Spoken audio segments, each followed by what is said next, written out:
Some other advocates also have done it.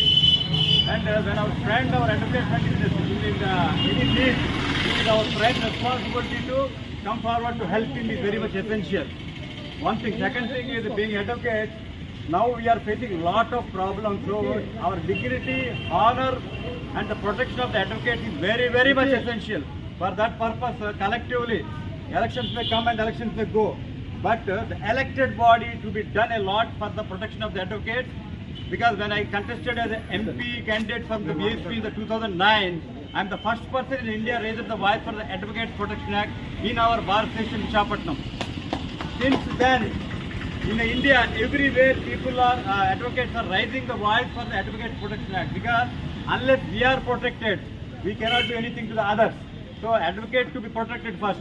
You see the revenue authorities are having the statutory provision to protect Section 80 notice we have to give, and also GBMC also they are having the statutory protection.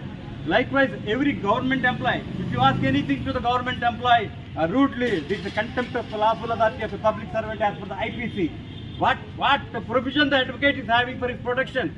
Sometimes your clients are threatening, sometimes the other side is threatening, sometimes police are threatening, sometimes revenue authorities you are getting threat from. Everywhere you are having threats, and by taking simply one case, you are become the enemy of so many. So in this situation, being a constitutionally, you are having a right to argue for anybody, but what protection you are having?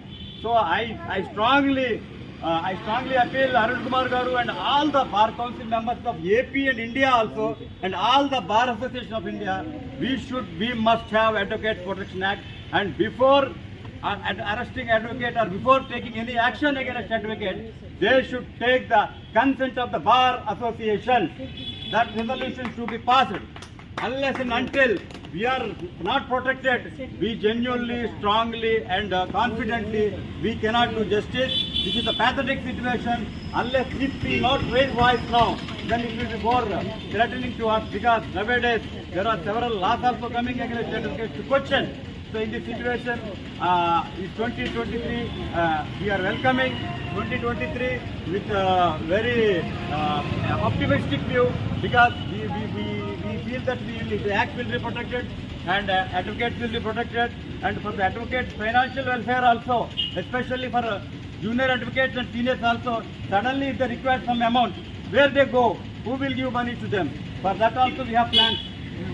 For advocates protection also we have plans. Like that we have several plans. I request everybody, let us 2023 will